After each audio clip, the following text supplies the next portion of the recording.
Hello, আসসালামু আলাইকুম। আমাদের যেই ওয়েবসাইটগুলো আছে ওইখানে অনেক সময় দেখা যায় এসভিজি ইমেজ থাকে। এসভিজি ইমেজগুলো কিন্তু আমরা ইনস্ট্যান্ট এলিমেন্ট করে বা কোনোভাবে সেভ করতে পারি না। যেরকম আমরা যদি এই ওয়েবসাইটটা দেখি, এই ওয়েবসাইটে এই যে এখানে যে ইমেজগুলো আছে এগুলো হলো এসভিজি ইমেজ। যদি আমরা এখানে যদি রাইট ক্লিক করে দেখেন, এখানে কিন্তু ইমেজটাকে সেভ করার কোনো অপশন নেই। অথবা যদি আমরা এখানে ইনস্ট্যান্ট এলিমেন্ট করি, তাও কিন্তু আমরা ইমেজটাকে ধরতে পারবো না। এখানে দেখেন ইনস্ট্যান্ট এলিমেন্ট করার পর যে কোডগুলো আছে আমরা কিন্তু চাইলেও কিন্তু এই যে এসভিজিটাকে ধরতে পারবো না। যদি কোনো লিঙ্ক টিঙ্ক নিয়ে যদি আমরা ওপেন করার চেষ্টা করি, দেখবেন এসভিজিটা আসবে না।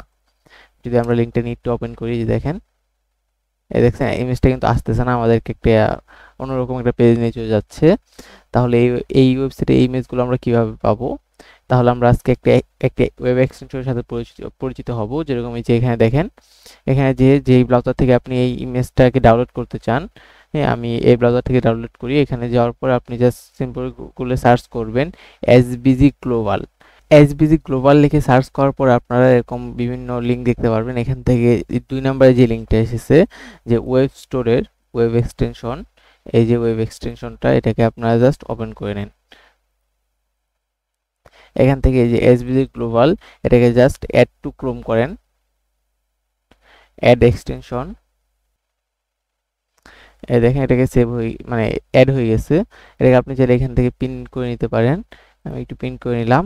এখন আমরা জানি, পূর্বে থেকে যারা আমার ভিডিওটা দেখছেন তারা জানেন যে যদি আমরা কোনো ব্রাউজারে কোনো নতুন এক্সটেনশন ইউজ করি, ইনস্টল করি এবং ওইটাকে কোনো পেজে আমরা ব্যবহার করতে চাই, তাহলে আমাদের প্রথম ওই পেজটাকে রিলোড দিয়ে নিতে হয়।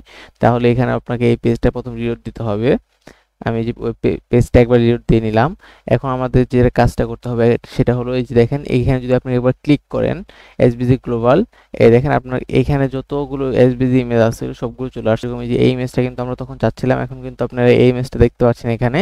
এখান থেকে আপনি থ্রি ডটে ক্লিক করে সরাসরি ডাউনলোড করতে পারবেন, হ্যাঁ কপি অরিজিনাল করতে পারবেন। অথবা এই যে রাইট ক্লিক করে এখান থেকে আপনি যে কোডটা নিয়ে নিতে পারবেন, এই যে যে এসবিজি কোডটা আছে এটা নিয়ে নিতে পারবেন। অথবা এই যে এখান থেকে আপনি সরাসরি ডাউনলোড করতে পারবেন। আমি একটু ডাউনলোড করে দেখাই। এখন কিন্তু আপনি আইকনের ওইখানে কিন্তু এটা সরাসরি আপলোড করতে পারবেন। ইলিমেন্টরের যে আইকনের মধ্যে আমাদের এসবিজি আপলোড করার অপশন আছে, ওইখানে কিন্তু আপনি এটা সরাসরি আপলোড করে দিতে পারবেন। তাহলে আজকে ভিডিওটা এই পর্যন্তই। ভিডিওটি ভালো লাগলে লাইক করবেন এবং আপনার ডেভেলপার বন্ধুদের সাথে শেয়ার করতে পারেন। আসসালামু আলাইকুম, আল্লাহ হাফিজ।